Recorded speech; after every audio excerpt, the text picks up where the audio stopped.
సజీవ సాక్ష్యం ఈ యొక్క కూల్చివేతలు. ఎందుకంటే దీన్ని కొట్టిపారేశారు చాలా మంది, ఎవరు పెద్దగా పట్టించుకున్నటువంటి పరిస్థితి. ఎందుకంటే హీరో నాగార్జున లాంటి స్థాయి వ్యక్తి ఉన్నటువంటి ఈ ఎన్కన్వెన్షన్ ని కూల్చివేసే ప్రసక్తి లేదు.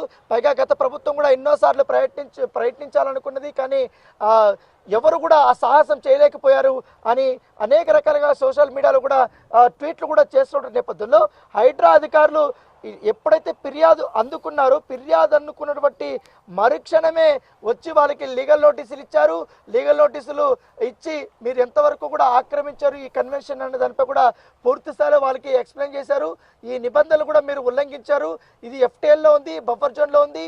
ఈ కుంట అనేది గతంలో మొత్తం హైదరాబాద్లో ఈ ప్రాంతంలో, ఎందుకంటే మాదాపూర్ కానీ హైటెక్ సిటీ కానీ ఇక్కడ కొండాపూర్ కానీ ప్రాంతంలో ఎక్కువగా వాటర్ ఎక్కువ తాగునీటి సరస్సుగా కూడా ఉండేది, వాటర్ రిసోర్స్ కూడా ఎక్కువగా ఇచ్చేది అనేది కూడా వారు చెప్పినటువంటి పరిస్థితి కనపడుతుంది.